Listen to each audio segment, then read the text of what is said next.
बम बम बम बम बम बोले बाबा बोले बाबा पार करेगा। এখন গেট এখনো খুলেনি, প্রচুর দর্শকরা শুনতে আমরাও গেটে আছি। বৈদ্যবাটি রেল গেট এবার খুলে দিয়েছে।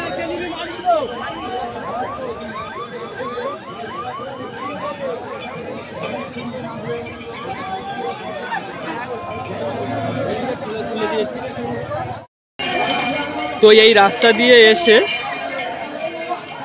এইখান থেকে কিন্তু একটা মোড় পড়বে, তোমরা কিন্তু বাঁ সাইডে চলে যাবে, তারকেশ্বর যাওয়ার রাস্তা বাঁ সাইডে। তো নিমাইতীর্থ ঘাট থেকে কিন্তু সোজা এসে এই মেন গেটটা পড়বে, তারপরে কিন্তু ওখানে বাঁ সাইডে কিন্তু লেখাই আছে, তোমরা দেখে কিন্তু চলে আসবে। ঠিক আছে, ওটা ডান সাইড, এটা বাম সাইড। তো সবাই যাচ্ছে বুঝতে পারবে। নিমাইতীর্থ থেকে বেরিয়ে মেন রাস্তায় চলে এসেছি। রাস্তাটা অনেকটাই সুন্দর, কোনো অসুবিধা হবে না, কোনো স্টোন বালি সেরকম কিছু দেখতে পাচ্ছি না। পরবর্তীকালে কী দেখতে পাবো জানি না।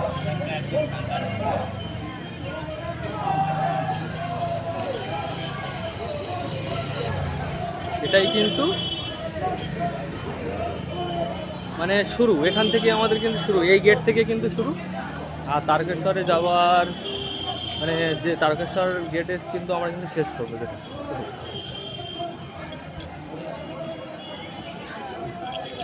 তো এইখান নিমাইতীর্থ থেকে বেরিয়ে এই মেন গেট থেকে কিন্তু জার্নিটা শুরু হচ্ছে। হর হর মহাদেব, হর হর মহাদেব। এখনো আমরা কিন্তু বৈদ্যবাটিতেই আছি। এখান থেকে প্রায় 12 কিলোমিটার ডাকাতকালী বাড়ি। কি হেঁটেই যাবে নাকি তারকেশ্বরে? বয়স কত? 68। তুমি একা বুঝতে পারছো? 68 বছর বয়সেও দাদু রিক্স নিয়ে নিচ্ছে, আর তোমরা বাড়িতে বসে আছো, কিন্তু আসবে না। আর বাড়িটা কাকি কাকি গঙ্গা কাকি নাম নাম দিলীপ বিশ্বাস, দিলীপ বিশ্ব, দিলীপ মিশ্র। দাদুটার নাম দিলীপ মিশ্র। আশীর্বাদ দিয়ে ওদের বলতে পারি। 68 বছর বয়স। এনাদের দেখেই কিন্তু অনুপ্রেরণা বাড়ে। আপনার বাড়ি কোথায়? আমার বাড়ি হচ্ছে 24 পরগনা গোসবা থানা। হ্যাঁ, গ্রামের নাম হচ্ছে চণ্ডীপুর। হ্যাঁ, সাউথ 24 পরগনা। মানে আমার বাড়ি তো সাউথ 24 পরগনা। মানে দেখো, আমি সুন্দরবনের একটা টিম পেয়ে গেছি। দেখো এই কত সবাই কিন্তু সুন্দরবনের। একটা দাদা আছে পিছনে, দাদা। হর হর মহাদেব, হর হর মহাদেব,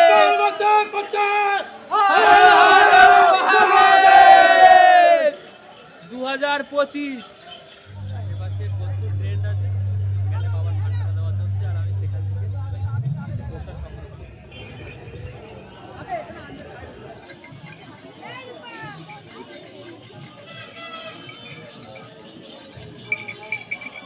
তোমরা আসলে তোমরা কিন্তু রাস্তার মিডিল ধরে হাঁটার চেষ্টা করবে। এই যে সাদা দাগ দেখতে পাচ্ছ আমি যেভাবে হাঁটছি, কারণ দু সাইডে কিন্তু খুবই খারাপ, একদম মিডিল দিয়ে কিন্তু সুন্দর রাস্তা বা পায়ে কম লাগছে। তো আমার এক্সপিরিয়েন্স অনুযায়ী আমি বললাম তোমরা কিন্তু ট্রাই করতে পারো। হর হর মহাদেব।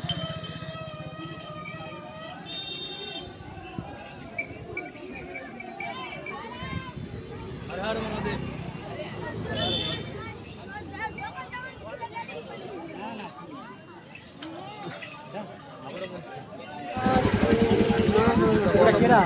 বৈদ্যবাটি চৌমাথা থেকে কিন্তু সামনে চলে আসবে।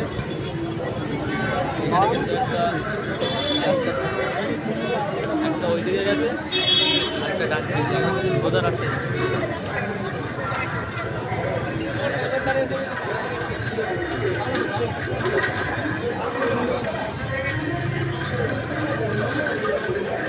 সবাই যেদিকে আসছে সেদিকে 1 কিলোমিটার চলে আসতাম।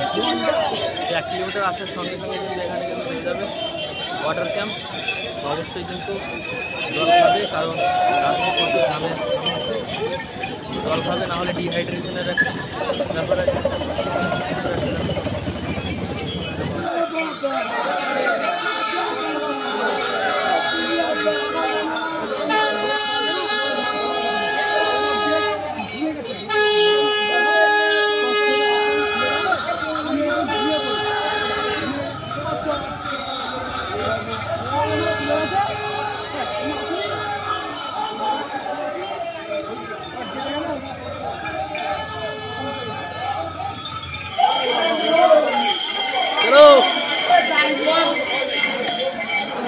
নন্দী মহারাজের দর্শন করে নিলাম।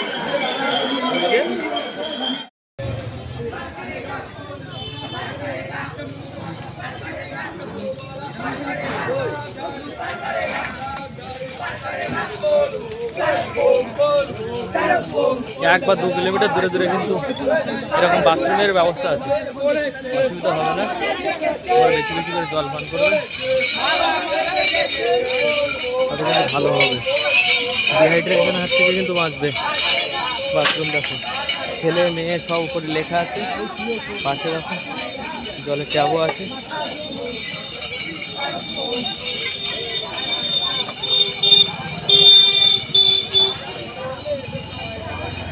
এখানে ওয়াটার ক্যাম্প আছে, এখান থেকে তোমরা জল খেতে পারো।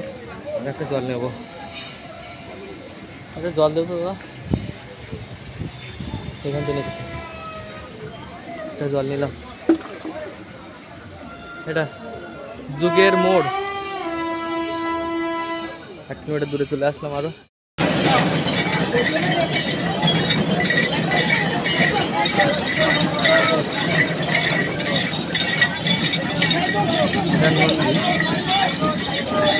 হর মহাদেব। তো এই জায়গাটার নাম চাপছাড়া বড় সাঁকো, আমরা পার করলাম, মানে ব্রিজটা ওরই নাম বড় সাঁকো, চাপছাড়া বড় সাঁকো। ওখানে দেখো ব্যানারে লেখা আছে।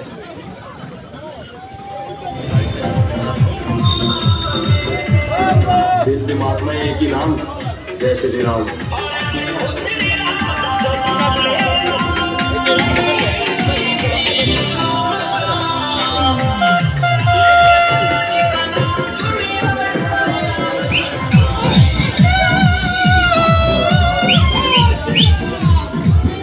হাসি কিন্তু রাখতে হবে,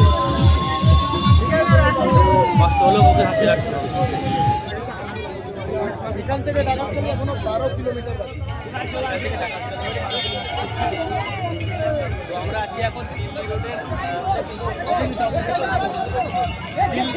দিল্লি রোডের নেতাজি মোড়ে আছি। তো চলো আমরা কিন্তু সামনে গিয়ে দেখা যাচ্ছে গেট খুলেছে। এখান থেকে বলছে যে দিল্লি রোডের মেন রোড থেকে কিন্তু নেতাজি মোড় থেকে ডাকাত কালীবাড়ি প্রায় 12 কিলোমিটার বলে তো দাদা, 12 কিলোমিটার। তো আমার তো গায়ে কাঁটা দিচ্ছে মা।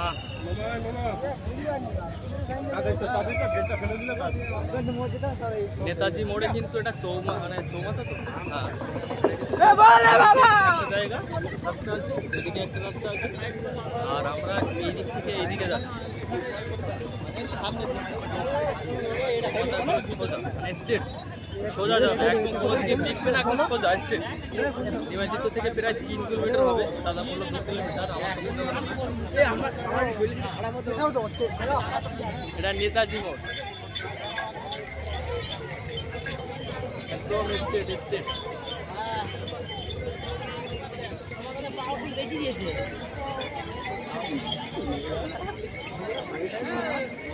हर हर महादेव, हर हर महादेव, भोले बाबा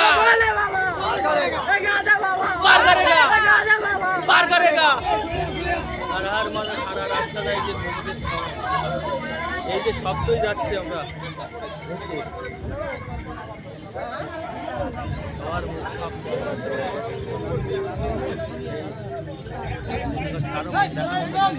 আমার বন্ধ হচ্ছে, এই সানগ্লাস আছে না, সেই জন্য বুঝতে পারছো না তোমরা। আর মুখে তো হাসি রাখতেই হবে, না রাখলে তো হবে না।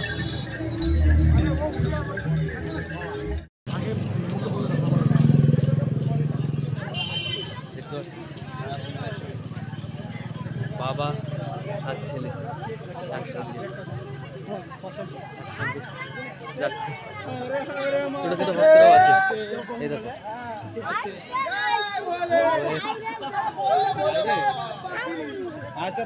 নাম কি তোমার? মিষ্টি। মিষ্টি কিন্তু চলে যাচ্ছে। দেখো আমার সামনে একটা হস্ত, বড় হস্ত, একদম বাঁশি বাজাচ্ছে, খালি পায়ে যাচ্ছে এরা, কি অবস্থা।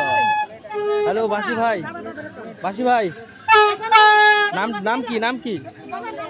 নাম কি? শিবম বেড়া। হ্যাঁ শিবম বেড়া। শিবম, শিবম বেড়া। ও দিদা কোথা থেকে আসছো তোমরা? আমরা আসছি মানে বাগনান কমলপুর থেকে আর কি, বাগনান থেকে। বাগনান কমলপুর? হ্যাঁ আচ্ছা চলো শিবম আসছি তাহলে ভাই। আর আর আমাদের দেখতে পাচ্ছ কত সিস্কি টিস্কিরা যাচ্ছে। দেখো এই দেখো, এই দেখো একটা সিস্কি, এই দেখো একটা সিস্কি যাচ্ছে রাস্তায়, শুধু পিস্কি আর পিস্কি। এরা যাচ্ছে ভাবতে পারছো সবার থেকে কঠিন।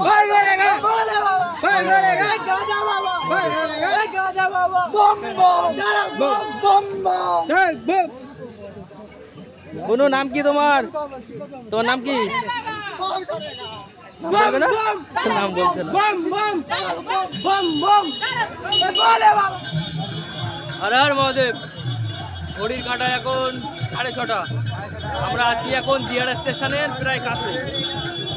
ওই যে সামনে ওই দিকে কিন্তু বাথরুম আছে, ওইদিকে জলের একটা ক্যাম্প আছে। 1 থেকে 2 কিলোমিটার দূরে দূরে কিন্তু বাথরুম, জল খাওয়ার জায়গা, বসার জায়গা সব কিছু পেয়ে যাবে। আর মহাদেব খালি পায়ে, খালি পায়েই যাবো।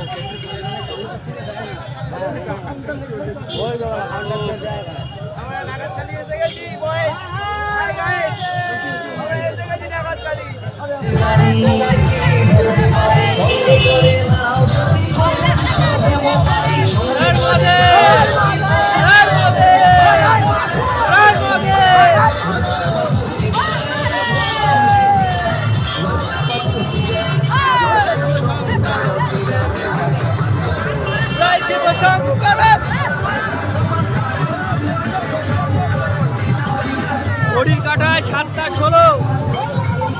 আমরা কিন্তু প্রায় ডাকাত কালীবাড়ির কাছে চলে এসেছি। হর হর মহাদেব, হর হর মহাদেব।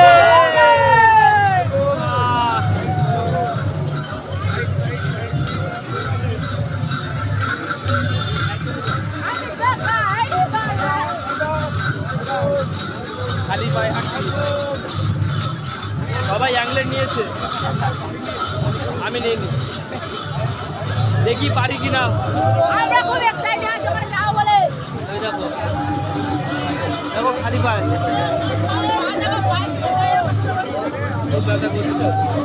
সবার থেকে কঠিন যাত্রা। তারকেশ্বরে যেতে পারলে তুই সকল জায়গায় যেতে পারবে। হর হর মহাদেব।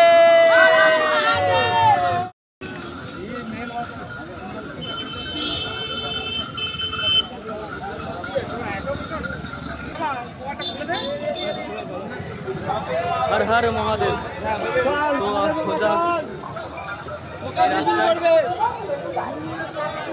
সোজা এই রাস্তায়, এই রাস্তাটা ডাকাত কালীবাড়ি, এই রাস্তাটা ডাকাত কালীবাড়ির দিকে যাচ্ছে, আর এটা সোজা। তো আমরা ডাকাত কালীবাড়ি যাবো, দেন ওখান থেকে এসে আবার এদিক থেকে সোজা।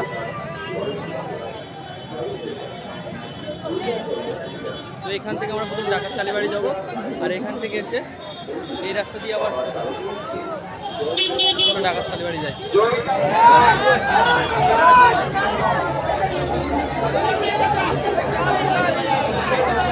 হর হর মহাদেব। আমরা প্রায় 10 কিলোমিটার পথ অতিক্রম করে ডাকাতকালী বাড়ির সামনে চলে এসেছি, গেটের সামনে।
ডাকাতকালী বাড়ি এই রাস্তা দিয়ে আমরা যাবো না, আমরা যেটা দিয়ে এসেছিলাম ওখান থেকে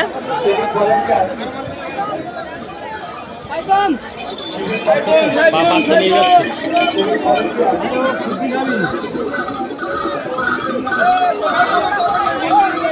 মানে মন্দিরের সামনে দিয়ে বেরিয়ে আমরা কিন্তু বাঁ সাইডে যাবো না, আমরা যেটা দিয়ে এসেছিলাম সেই মোড়ে যাবো, দেন ওখান থেকে আবার সোজা।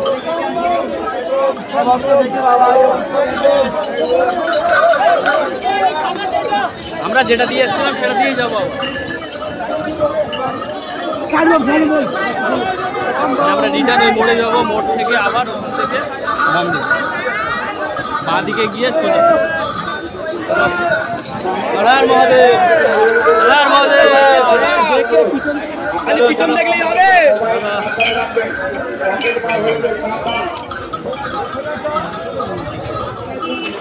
ডাকাতকালী বাড়ি এসে এখানে মানি ব্যাগ, ফোন এবং যাবতীয় পার্সোনাল জিনিস অবশ্যই সাবধানে রাখবে, কারণ বুঝতেই পারছো নামের সঙ্গে তাল মেলাতে সময় লাগবে না। তো অ্যানাউন্স করছে, তো তোমরা সাবধানে থাকবে। এখানে মানি ব্যাগ, ফোন সবাই সাবধানে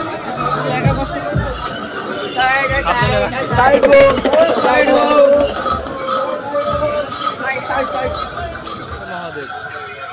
ডাকাতকালী বাড়ি মা কালীর যে মূর্তিটা দেখলে, তো এই ডাকাতকালী বাড়ি ডাকাত নামটা কেন বলা হয়? মা সারদা দেবী যখন এই রাস্তা দিয়ে যাচ্ছিলেন তারকেশ্বরে, তখন মাকে ডাকাতে ধরেছিল এবং মাকে হুমকিও দিয়েছিল। তো তোমরা তো জানো তো ডাকাতরা কী করে, মাকে ধরে হুমকি দিয়েছিল। এবার মায়ের মধ্যে সেই মা কালীর মূর্তি ভেসে ওঠে। ডাকাতরা বুঝতে পারে যে তাদের ভুল হয়েছে, পা হাত পা ধরে ক্ষমা চায়। তারপরে মা তাকে ক্ষমা করে দেয়। তো সেই ডাকাত, রঘু ডাকাত আর গগন ডাকাত, তারা দুজনেই এই মন্দিরটা নির্মাণ করেছিল। এই ডিসপ্লের সাইড দিয়ে আমরা কিন্তু এই রাস্তা দেখতে পাচ্ছি, এই রাস্তা দিয়ে আমরা কিন্তু সোজা চলে যাব।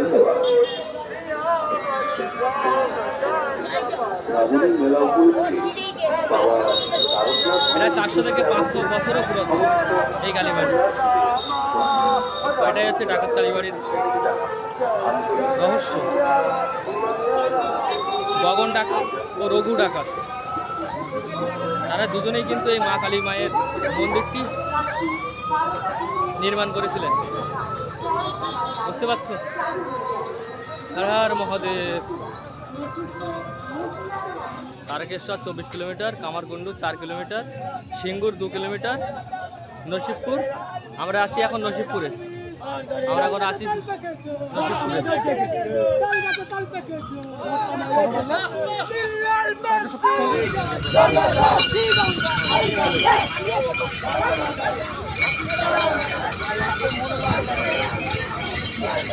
সারা রাস্তায় কিন্তু এনার্জি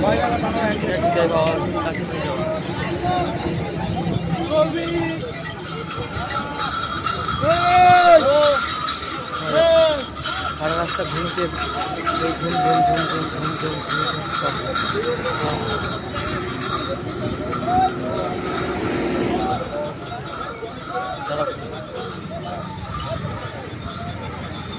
ঘড়ির কাঁটায় এখন 8টা।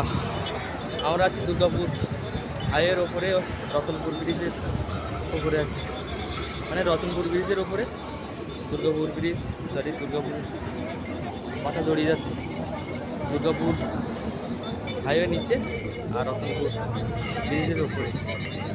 হর মহাদেব, হর মহাদেব।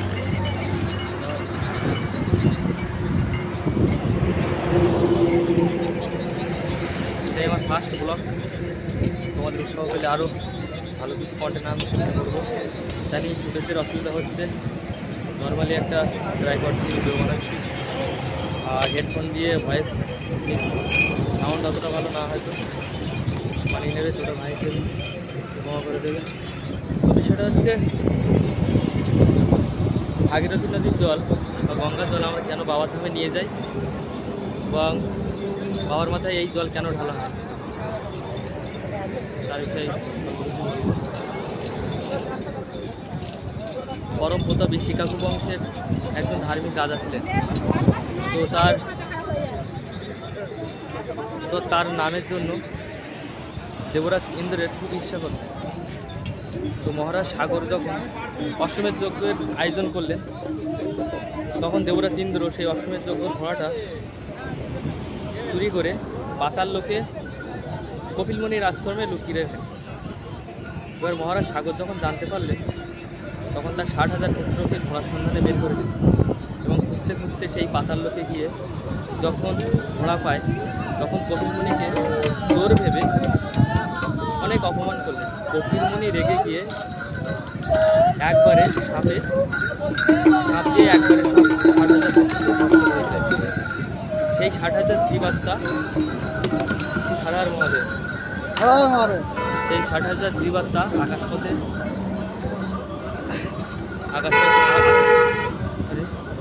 আকাশপথে ভাসতে থাকে এবং তারপরে নারদমণি মহারাজ সাগরের শরণাপন্ন হন। আর মহারাজ সাগরকে বলেন যে যদি মা গঙ্গাকে স্বর্গ থেকে মর্ত এবং মর্ত থেকে পাতালোকে নিয়ে যেন যায়, তাহলে কিন্তু মহারাজ সাগরের 60,000 পুত্র উদ্ধার হবে। তো মহারাজ সাগর আর তার কয়েক পুরুষ দীর্ঘ তপস্যা করার পরেও সফল হননি। তারপরে মহারাজ দিলীপের পুত্র ভগীরথ, উনি দীর্ঘ সংকল্প করেন যে তার পূর্বপুরুষদের উদ্ধার করবেন। তো তারপরে প্রথমেই ব্রহ্মদেবের কঠোর তপস্যা করেন এবং ব্রহ্মদেব প্রসন্ন হওয়ার পর তাকে বর দেন, মা গঙ্গাকে মস্তকে জানান। কিন্তু বিষয়টা হচ্ছে মা গঙ্গা যদি আকাশপথ ধরে যদি মাটিতে এসে পড়ে বা মর্তে এসে পড়ে, তাহলে মর্তে ভাঙনের বা ফাটলের সৃষ্টি হতে পারে, তাতে তো কোনো ভূমিজগতের ধ্বংসের একটা পর্যায়ে। তো তারপরে মহাদেবের দীর্ঘ তপস্যা করেন ভগীরথ বাবা এক পায়ে।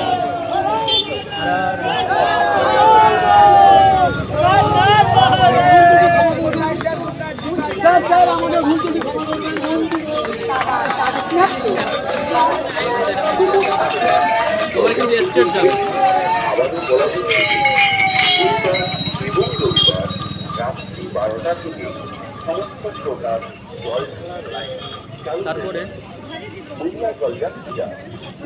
এক পায়ে মহাদেবের আরাধনা করেন এবং মহাদেবকে প্রসন্ন করেন এবং মহাদেব আশ্বাস দেন, হ্যাঁ মা গঙ্গাকে তার জটায় ধারণ করা যাবে। এবং ভগবান ব্রহ্মদেবের আদেশে বিষ্ণুর চরণ থেকে মা গঙ্গার উৎপত্তি হয়। ওখান থেকে বাবার মাথায় স্থান পায় আর ওখান থেকে ভগীরথ পথ দিকে সাগর অবধি নিয়ে যায় এবং সাগর থেকে পাতাল এবং পাতালে গিয়ে কপিলমণির আশ্রমে যখন মা গঙ্গার জলের স্পর্শ পায়, তখন সেই 60,000 পুত্র আত্মা জীবাত্মা মুক্তি পায়। এটাই হচ্ছে মা গঙ্গার পবিত্র কাহিনী। হর হর মহাদেব। তো মা গঙ্গার মূল প্রবাহকে ভাগীরথী বলা হয়। আর এই ভাগীরথী নদীর জল বাবার মাথায় আমরা কিন্তু ভাবতে পারি। তো মা গঙ্গার আরেক নাম ভাগীরথী। ভগীরথের নাম উদ্দেশ্যে মা গঙ্গার আরেক নাম ভাগীরথী। হর হর মহাদেব। আর যথেষ্ট ব্রিজের দিকে নামবে।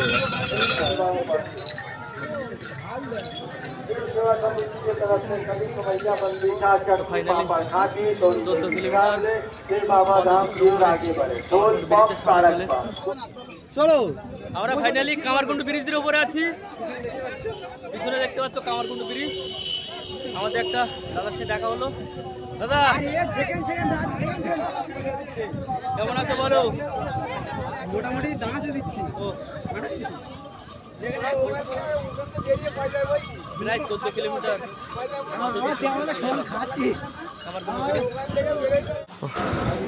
এটা নালিপুর 16 নম্বর গেট।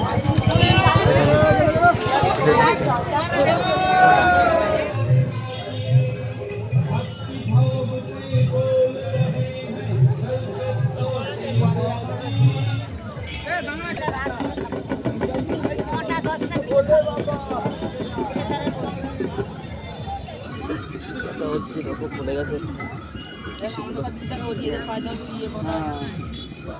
হর হর মহাদেব। ঘড়ির কাঁটায় এখন রাত 12টা। আমরা আছি এখন কাশী বিশ্বনাথ।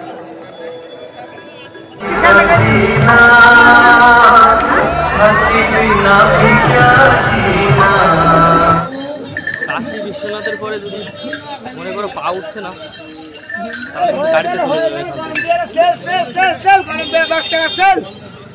এখান থেকে অনেকে ভ্যানে যাচ্ছে, তোমরা কিন্তু ভ্যানে চলে যেতে পারো। ও বাবা, এখান থেকে ভ্যান ভাইরা এমনভাবে ডাকবে যেন ভূতিড়ে ডাক।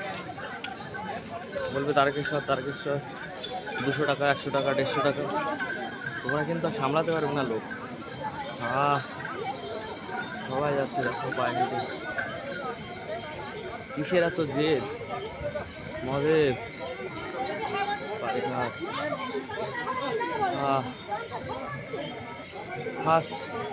ফার্স্ট টাইম যাচ্ছি।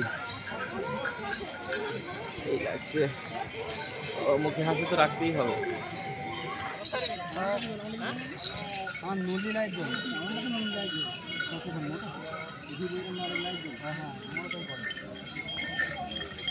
আর বলতে দেখো ও পাখি থেকে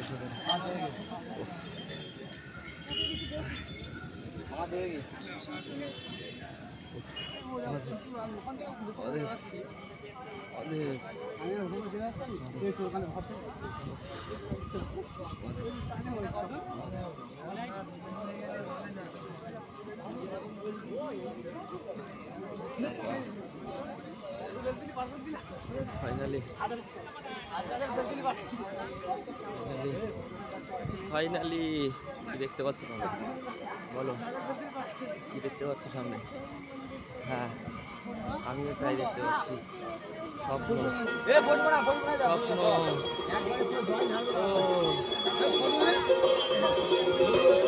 ওয়েলকাম টু তারকেশ্বর।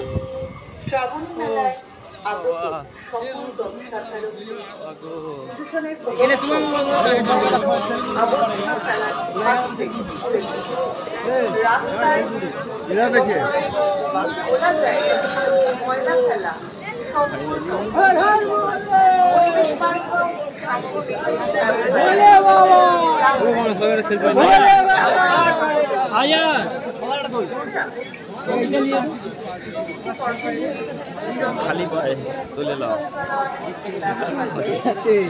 ঘর মধ্যে।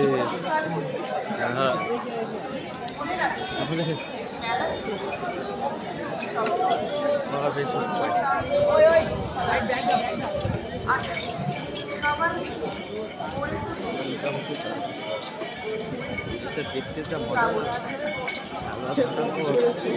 ঘড়ি কাটায় এখন 3:45 আমরা চলে এসেছি তারকেশ্বরের মেন গেট, মানে এখান থেকে তারকেশ্বরের জার্নিটা শুরু।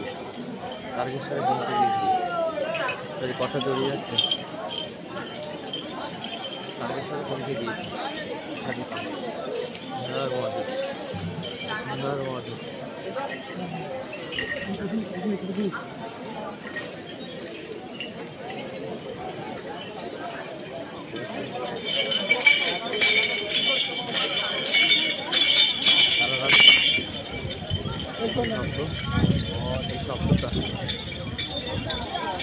অনুভূতি এনেছে, বাবার কাছে যাওয়ার শক্তি দিয়েছে, আরো অনেক।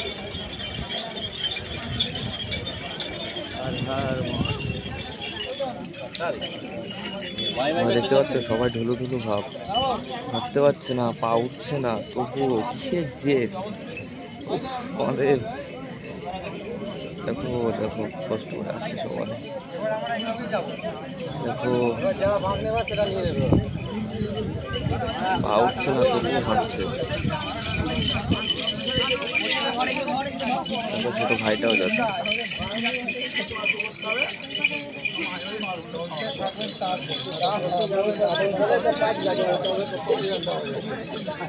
চলো, বসা যাবে না একদম না।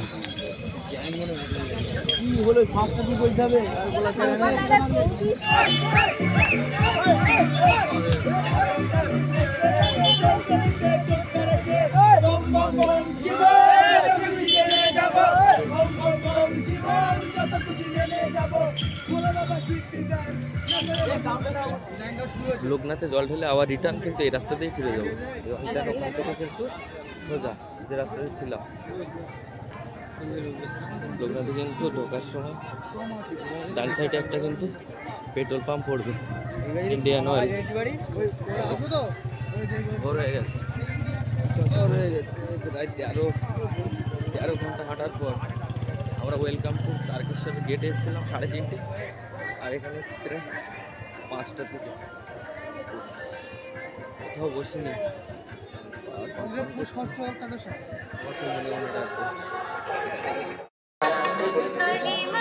অনেক লম্বা লাইন।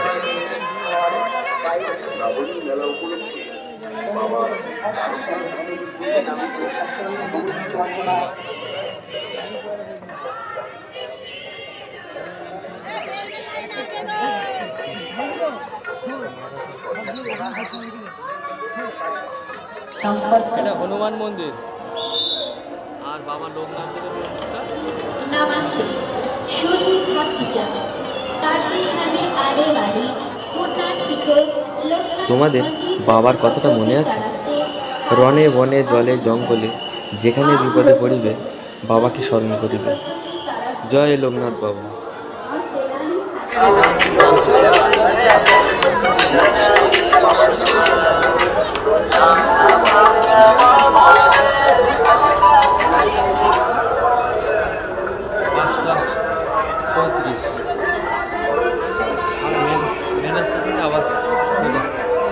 যখন লোকনাথ বাবার মন্দিরে ঢুকি তখন একটু ভোগ ছিল, জল দিলাম, প্রায় আধা ঘন্টা মতো লাগবে।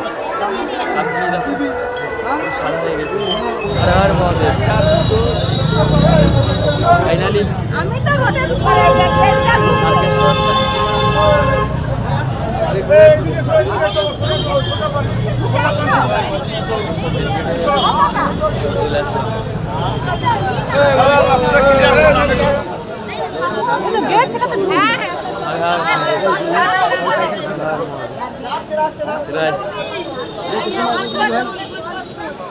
পনেরো ঘন্টা কালকে বিকেল 4টায় জল তুলেছি,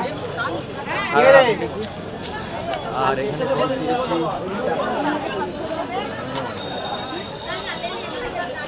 6টায়। তারকেশ্বরে প্রায়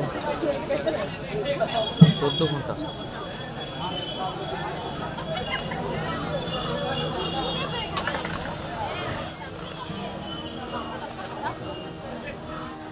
পশ্চিমবঙ্গের হুগলি জেলায় অবস্থিত প্রসিদ্ধ এই আটচালা মন্দিরটি নির্মিত হয় 1729 খ্রিস্টাব্দে। এখানে পূজিত হন বাবা তারকনাথ, যিনি তারকেশ্বর নামেও পরিচিত। তিনি ভগবান শিবের একটি উগ্র রূপ। তিনি সমুদ্র মন্থনের সময় হলাহল অর্থাৎ বিষ পান করেছিলেন। এই কারণে কথিত আছে বাবার মাথায় জল ঢেলে ভক্তি ভরে পূজা করলে তাদের মনস্কামনা পূর্ণ হয়। পৌরাণিক তথ্য অনুযায়ী আজ থেকে বহু বছর পূর্বে উত্তরপ্রদেশ নিবাসী রাজা বিষ্ণুদাস এবং তার ভাই ভারমাল্য তাদের পরিবার সহিত পশ্চিমবঙ্গ হুগলি জেলাতে চলে আসে। রাজা ভারমাল্যের একটি গরু ছিল, গরুটির নাম কপিলা। তিনি গোচরণের জন্য মুকুন্দ গোচরণের কাছে তার গরুটি গোচরণের জন্য দিয়ে আসতেন। আজকে তারকেশ্বর যেখানে অবস্থিত সেখানে বহুকাল আগে গভীর জঙ্গল ছিল। গোপালক সেই সময় কপিলা নামক এই গরুটি ওই জঙ্গলে গোচারণের জন্য নিয়ে যেতেন।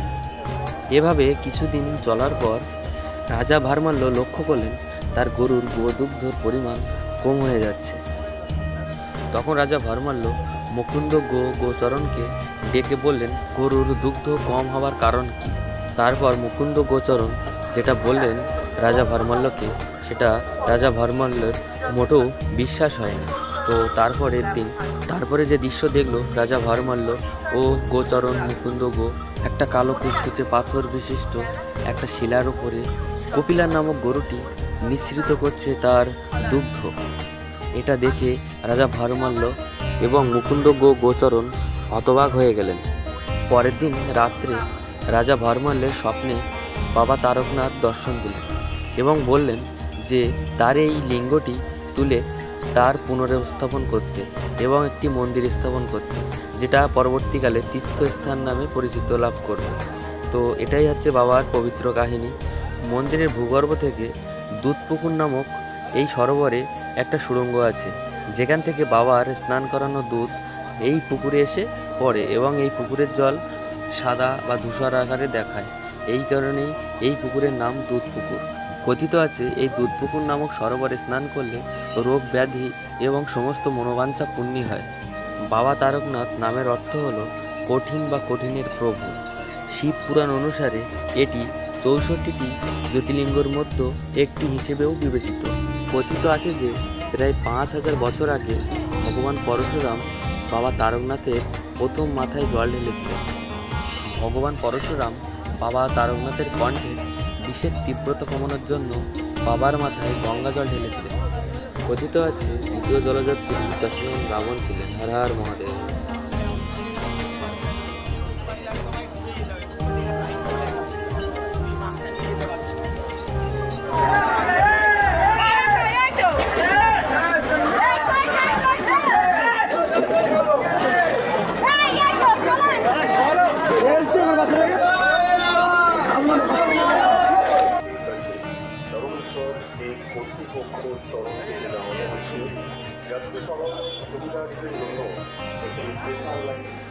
ভিডিওটা এখানেই শেষ করছি।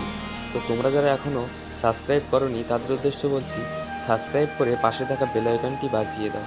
আর দেখা হচ্ছে পরবর্তী কোনো একটা নতুন ভিডিওতে। এটা হচ্ছে বাবা তারকনাথের পবিত্র কাহিনী, আর এটা হচ্ছে আমার জীবনের ফার্স্ট ট্রেক। তো এটাই আমার ফার্স্ট ব্লগ। তো তোমরা অবশ্যই সাবস্ক্রাইব করে নেবে, আর তোমাদের ভালোবাসা পেলে আরও ভালো ভালো ভিডিও আনার মোটিভেশন পাবো। তো হর হর মহাদেব।